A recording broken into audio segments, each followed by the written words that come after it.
I hope. Um, let's start again. This is the last presentation for the Lunch and Learn tax series. What to expect when you're expecting a tax bill. It is brought to you by Legal Services of Northern Virginia and by our Low Income Taxpayer Clinic. My name is Val Watkins. I'm a senior tax attorney here at LITC and the qualified tax expert. For me, it is March 3rd, and it is a little bit past noon. For you, it might be another day, but we're still talking about things you can do during the tax season. And I hope that if you want to go back and rewind what I'm saying. If you want to delve a little bit more, you can always call me. But you can access this for those who are here by accessing our accounts on YouTube or on Vimeo. Well, the strategies that I have to offer to you today are going to be strategies that involve negotiating directly with the IRS. There are other things you can do, for example, bankruptcy, but that's not something we're going to talk about today. That would take a different training, perhaps another day. The first thing to do is to try to file early in the tax season. This is especially helpful if you don't have an existing debt, but you believe you might have some arising when you file.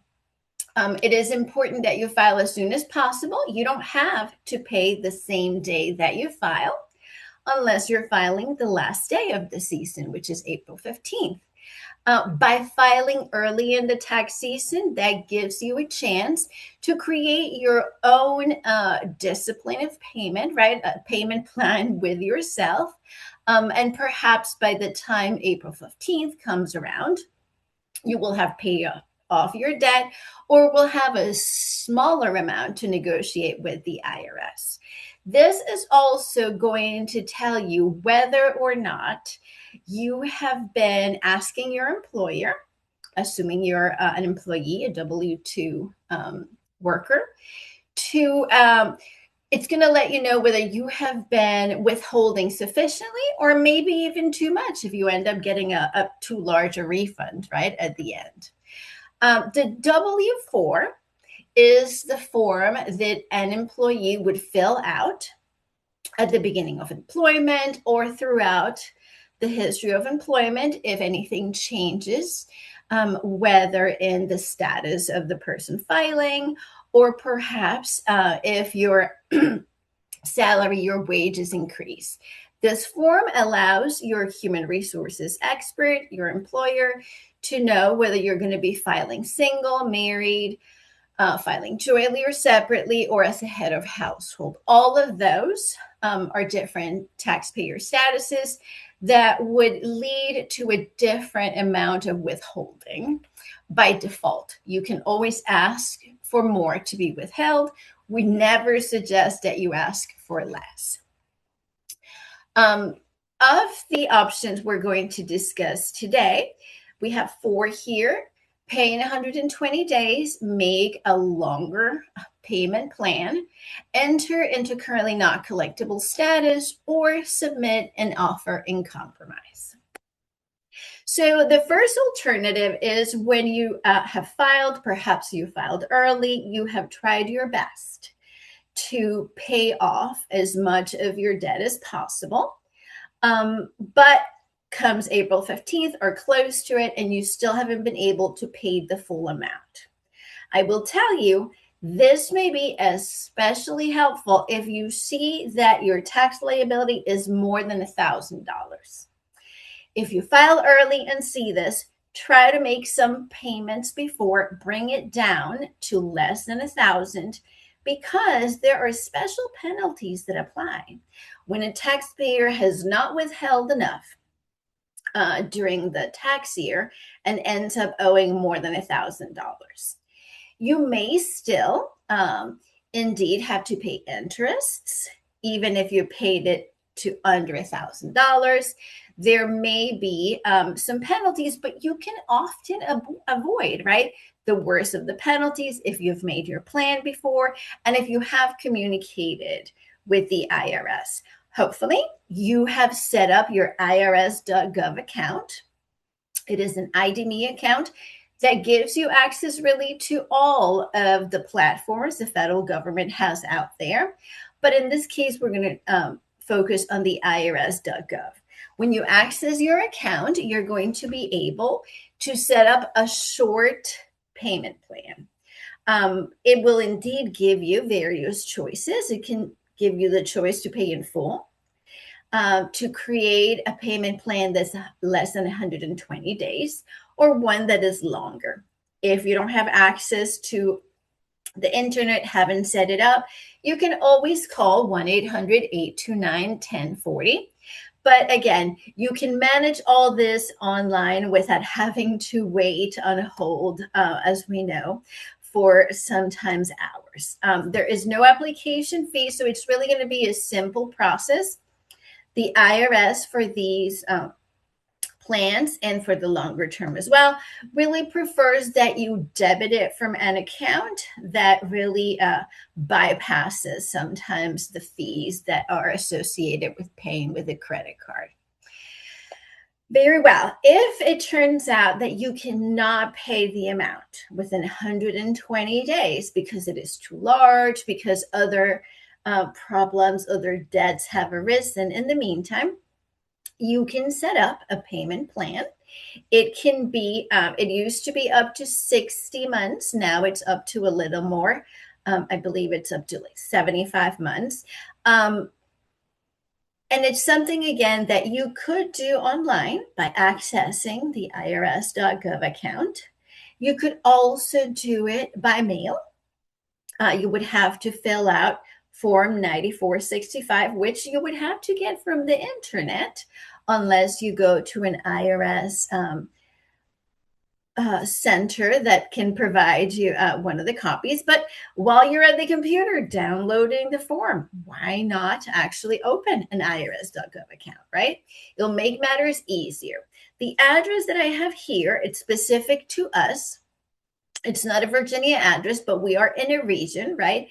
And some other states that are part of the region will also be sending it to Georgia.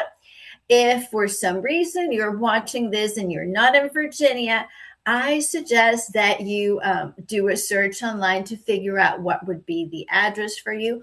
Or again, you can always call the IRS customer service line to figure out which is the address. It's important that you understand that for these longer payment plans, there's going to be an application fee. And as I said before, there's always interests, right? You have to understand that you're going to end up paying a little bit more than what you owed originally because there's those financing charges that we're used to getting from creditors.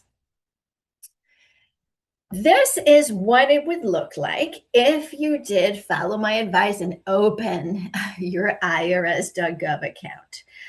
It wouldn't have specifically this balance. This is just an example, but it would allow you to make one payment for whatever the bulk of the debt is. If you wanted to, you could then choose to pay within 90 days, within 180 days as a short-term plan. And then there's the long-term plan. And there's going to be various options. I believe that if you follow the longer-term plan option, it can also give you an option where you set the amount. So if for some reason you wanted to pay an amount in between these two, if for some reason you wanted to pay more than the bare minimum, right, you could set up that amount and it would tell you, it would calculate the penalties, the interest, and let you know how long it would take you and how much you would end up paying. Well, sometimes it happens that we simply cannot pay the tax liability that is assessed. This can happen for the current year. It could also happen that you have a debt that you've been dragging from another year and the IRS is now trying to collect it. Depending upon your financial circumstances, you may be able to place yourself in what is called currently not collectible. Collectible means that they're not going to try to collect. They're not going to try to garnish your wages. They might still communicate with you. It's not a stay away order or anything like that, but it's really going to ease a little bit the stress that you may be going through with the debt. For this, you will have to show that your income is not enough for you to cover your necessary living expenses and also pay your tax liability. This is going to require for you to provide the IRS copies of your bank statements. The IRS wants to see what is your income, what is going into your bank account, and what seem to be your expenses. They want to make sure that you're not hiding money. When I say bank account, it would be all of your bank accounts, checking or savings. If you have a retirement account that allows you to borrow from it, they might also want some of that documentation. That's not possible for everybody. I know county workers, for example, they can't tap into their pension until they have reached retirement age and retire. But there are some of those accounts that allow people to do that.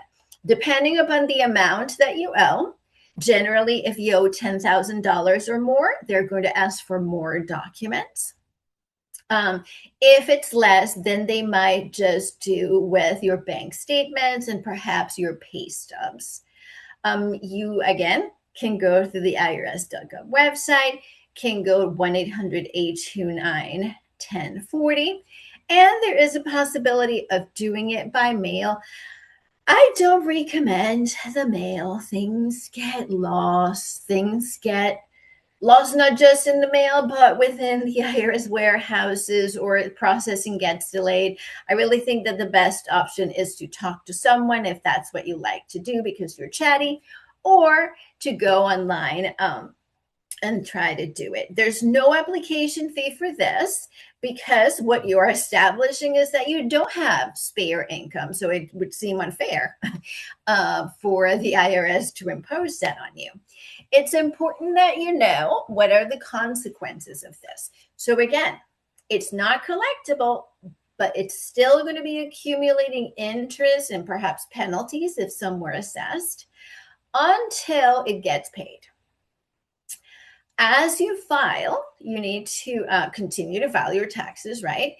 If you're getting a refund, the IRS is going to keep that refund. That's not considered a collection action. It's an offset. So that's going to go to pay off your debt. But they're not going to try to garnish your wages. You are going to be getting an annual reminder of your debt balance.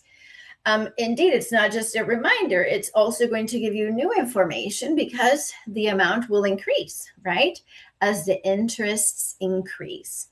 If your financial situation changes, it is in your best interest to call the IRS and let them know. Say, I have taken up a second job. I've got a promotion. I now have more ability to pay.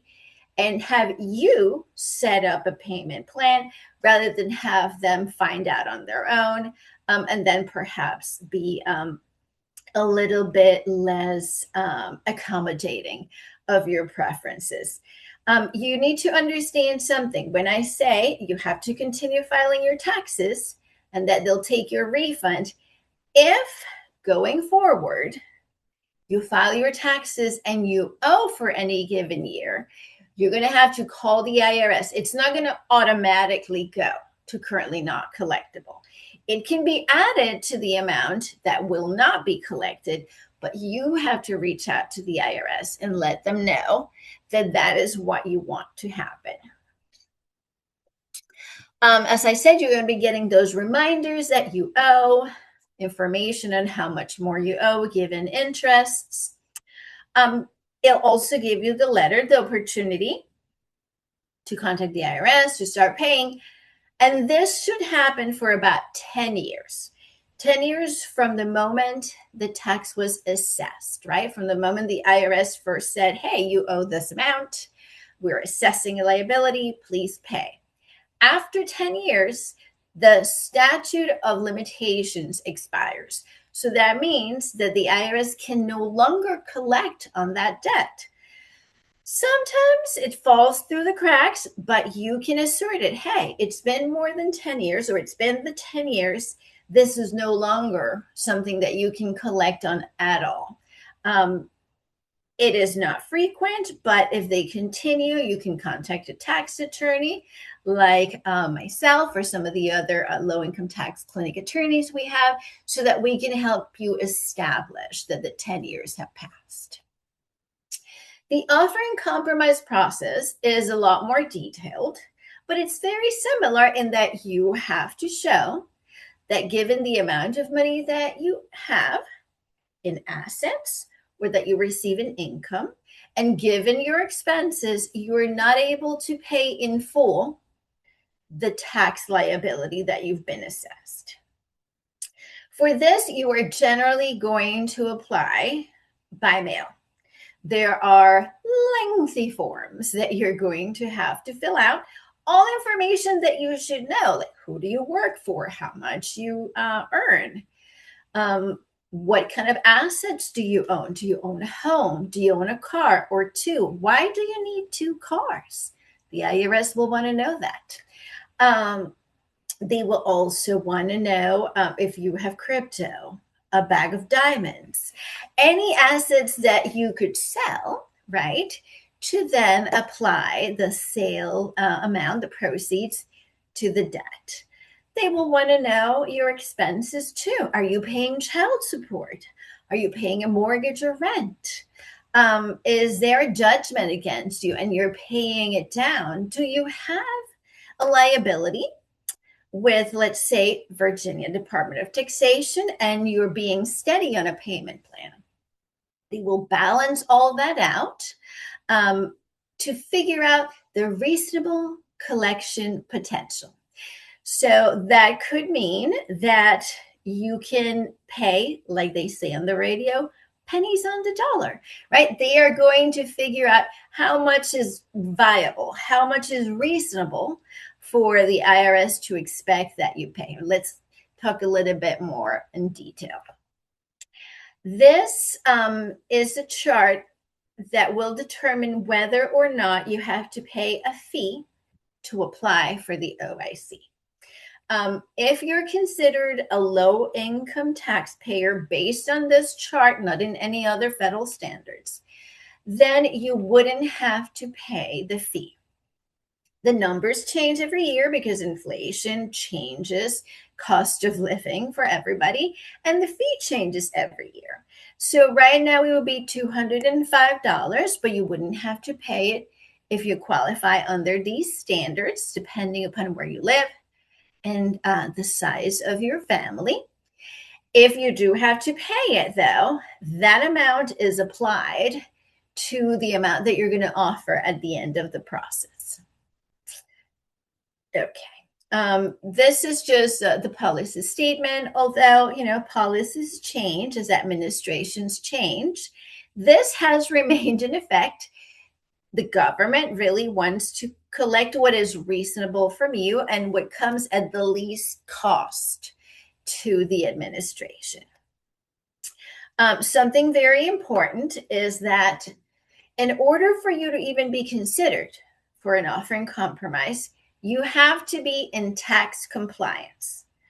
What does that mean? You owe. How can you be in tax compliance? What it means is that you must have filed all of the tax returns for the previous years. Because when the IRS sits down to negotiate with you, they want to know the full amount of any potential tax liability that you have, right? So for any of the years prior, let's say, 5 years is going forward, but let's look back, right, as well. Have you filed all your taxes? Another reason is also that you may be owed refunds. The IRS will apply those refunds to your liability. So you may owe less, more or less, but they want to know the exact amount. Assuming you go through the process and your offer is accepted, you're also going to have to be in full tax compliance for the next 5 years. Now, the perspective, the forward-looking tax compliance is more than just filing taxes. You have to file them on time. You cannot ask for delays as you would otherwise. You have to pay whatever you owe on time. You cannot ask for an installment agreement. Again, it's going to require that you do a lot of planning, right? Adjusting the W-2, or if you're an independent contractor, making sure that you're making those payments, the estimated payments, every 3 months. You must be in full tax compliance going forward. I skipped through that. Let me go back. As the last sentence says, if you're not, if you don't file in time by April 15th, if you don't pay fully by April 15th, then the agreement is null. The IRS will go back to the collection activity that it was doing before, and it's going to seek to collect the full amount. Okay. There are two major categories of offers in compromise. And so far, I've referred to doubt as to collectability because I've talked about whether you can pay and how much you can pay, given your assets and income. But there is another, it is the doubt as to liability. That's when you can show there's a genuine, a true dispute as to whether or not you owe. Think of the example I gave when we were talking about currently not collectible. And I explained that a tax liability has an expiration after 10 years of being assessed. If the liability has run its statute of limitations, it's been more than 10 years, then there is a doubt as to liability because you no longer owe a debt that has expired. That is one argument. It could also be that under previous law, you would have owed a particular amount of tax because something was taxed or not taxed. But under current law, the treatment is different, and you're disputing why one set of laws is being applied to you as opposed to the other. Other examples are, what if you already went through bankruptcy? Again, we're not going to talk about bankruptcy here, but if your tax liability was discharged in a bankruptcy proceeding, then you submit those documents showing to the IRS that they don't have a right to collect the liability because there really is no doubt that there is no liability. It could also be that there was a liability from your original return, but then you realized something was missing and you amended the return. Amended returns take a long time to be processed, unfortunately, many months. So it may be that the IRS is reviewing the original return, assessing a liability. It is up to you then to show to the IRS, look, I amended their return. I mailed it certified on a particular date. My transcripts show that it's been received. Again, if you had an IRS.gov account, you would have access to your tax transcripts, and it would be much easier for you to show. A transcript is just sort of a summary of all the transactions that have to do with a particular tax year and the activities on your account. Let's see, there could be misapplied payments. There's a series of other situations. But this is something that is a little different from what we're going to be discussing under collectibility. Under collectibility, there is no doubt that you owe this money. No one is questioning the interest accrued, the penalties assessed, none of that. The point of the process is to prove that regardless of how righteous the IRS position is, you simply don't have the resources to pay the full amount.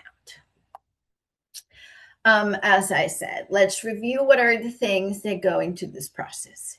The IRS is going to look at your assets. Let's think of your home and how you can have equity in your home, right?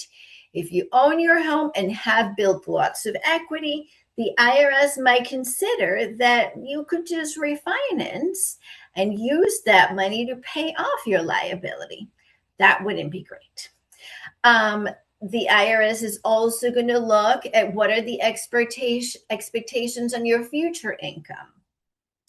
If you're starting in your career, if you're likely to get promoted and become a much more successful, profitable professional, they might not be as willing to forgive the liability. They're going to be looking at any amounts that you might be collecting from third parties. For example, your uncle, your rich uncle has died, there's a probate process, you are one of the individuals that is going to get part of the inheritance. They're going to be looking at that, but they could also be looking if you're an independent contractor and someone owes you money for services you already rendered. That is also money that they might be able to collect and will be looking at. If you, lucky you, own property outside the United States, they're going to be wondering why it is that you can't simply liquidate, sell that property, pay off your liability. So it's going to be a full disclosure process. They're going to look, as I said, at your bank accounts. They protect $1,000 in the account. Anything more than that, they would look for you to use that money to pay your debt. They're going to look at investment accounts if you have ready access to sell the assets. Same with retirement accounts, real estate, cars. This is important, especially if you have more than one car. They're going to be really looking at the totality of this second car that you have to go on wonderful like weekend trips with your friends, right? You cannot keep your convertible and also have an offer in compromise granted. But if all that you have is your car, they're going to look at the value. They usually accept the Kelly Blue Book value statements. They'll think of it as only about 80% because a value is a resale value is published doesn't mean that's what you'll get. They're also going to look at how much you owe on the loan. They look at mileage and they'll figure out how much of it is truly an asset to you and what its value is. They'll also be looking at other people in the household. That's important because the debt might be yours and only yours. And now you're married, right, to someone else, or you're living with someone. It's not that they're going to expect your spouse to pay for an old debt of yours or your roommate to pay for your debt, but they're going to look at how this other person's income is actually helping you pay for the things that you need in life.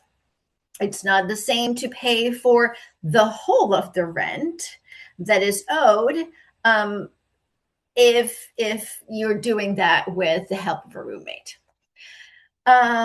If you are receiving child support, that's also something they would look at because, again, it's not the same to pay for all of the needs of a child than it is to pay for just some. They will look at all that. If you have a business, you're going to look at the value of any machines, any equipment, vehicles.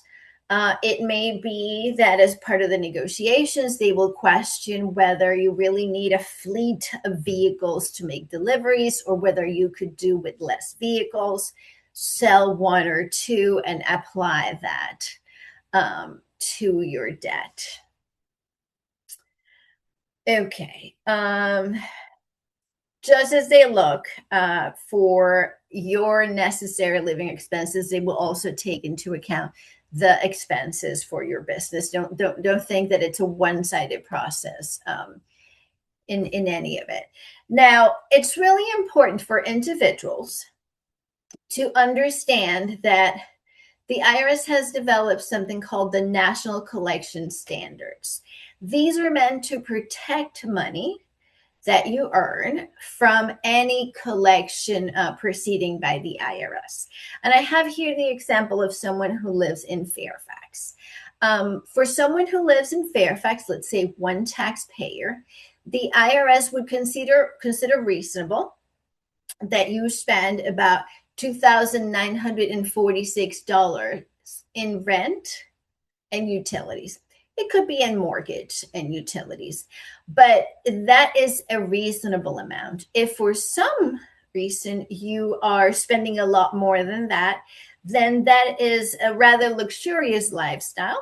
And the IRS would not allow you to simply say, well, I may be just one person, but I like to have space. So I rented, this 3-room apartment. I'm spending, $4,000 every month. That's just simply not reasonable.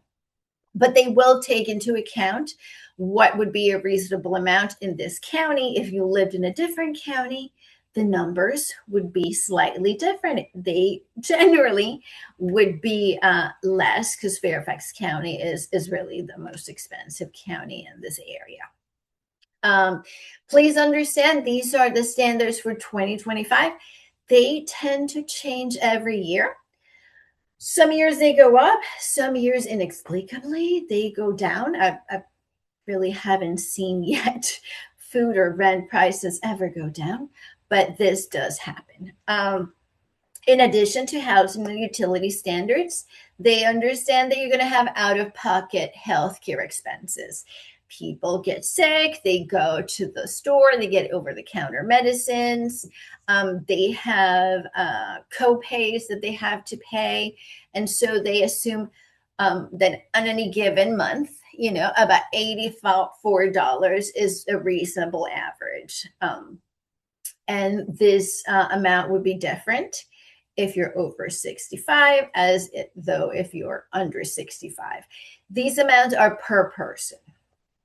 Now, in terms of transportation, they allow you to protect up to $662 in ownership costs for a car.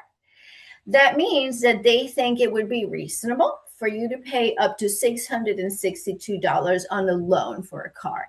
If you're paying more because you decided you wanted to drive a Tesla or some other luxury brand, then you are only going to be able to protect from collection up to $662. The rest is going to be considered a luxury and is going to be treated as though it is in your pocket.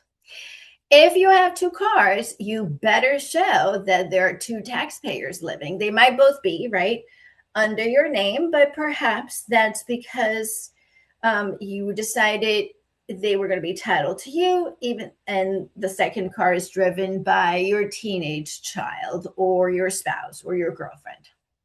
But you're going to have to show that it's a necessary expense for a taxpayer in the household. In addition to what would be the ownership cost, there's operating costs, because not with a Tesla, but with other cars, you're going to have to put fuel. There's going to be toll expenses, maintenance, repairs. So they're also going to allow you to protect an additional amount. We all have to eat. We have to clean our homes. We have to get dressed. There's other smaller living expenses. They change it. Sometimes they change it each year. I have here an example for 2024. But again, the important thing is that depending on the amount of people living in the household is going to be the amount that you are allowed. At the end of the process, you're going to add all of these amounts and some others. So as I said, if there's a judgment against you and there's a court order that you pay alimony or child support, if there is a judgment and you have to engage in restitution, that is something that is court order that you have to do and do every month, then the IRS understands that you don't have that money to pay your debt. And there's going to be some other categories. All of these expenses are going to be added together. there's going to be a process by which they look at the assets, the income, minus the expenses, and that brings them to the remaining monthly income. Depending upon how long how long you want to be given to pay, then there's going to be a monthly payment assigned. Perhaps at the end of the process, you show that you have very little money. You have $60. That's what they're going to expect you to offer, right? And you can choose to pay all of it all at once. If for some reason you have that amount, you can break it up, right, into a series of payments. Depending upon your circumstances, it might be better for you to pay it off in 24 months or in 12 months. But again, just as we talked about how it's important to remain in tax compliance, you have to also remain in payment compliance with this plan that they come up. If you fail to pay, if you're paying late or not paying at all for any month, the plan, the offer and compromise might be rejected, and you're again going to be set back into paying the full amount. There is one special offering compromise. It's called for effective tax administration. Sometimes I have seen that we make the argument that the taxpayer simply cannot pay the amount based on their finances, right? Their assets, income, and expenses. But we also include a letter showing that there are other circumstances surrounding the situation that require the IRS to be especially kind to the taxpayer. Perhaps the taxpayer is ill, has a cancer diagnosis or some other condition that they have to allot some of their money for treatment in the future. That is certainly a circumstance that the IRS should consider. And so we have seen that some of the other offers and compromise, for example, based on collectibility, are granted based on lack of collectibility and effective tax administration. Generally, I know that it's a category in itself, but you have to show that both things are true, that you are unable to pay, and that there are some special circumstances behind the reasons why you shouldn't be forced to pay. Again, my name is Valeshka Watkins. I'm the senior staff attorney and the qualified tax expert at Legal Services of Northern Virginia. If you have a legal problem with the IRS, if you're being audited, if you have been given a letter giving you the right to go to tax court, that's the kind of services we can help you with. We can give you advice. If you qualify based on income, you might also be given representation. We are not accountants. We do not simply see clients to fill out their tax returns and help them file. I'm going to stop sharing now, and I'm going to stop the recording so that if anyone has a question, they can share it privately. Thank you.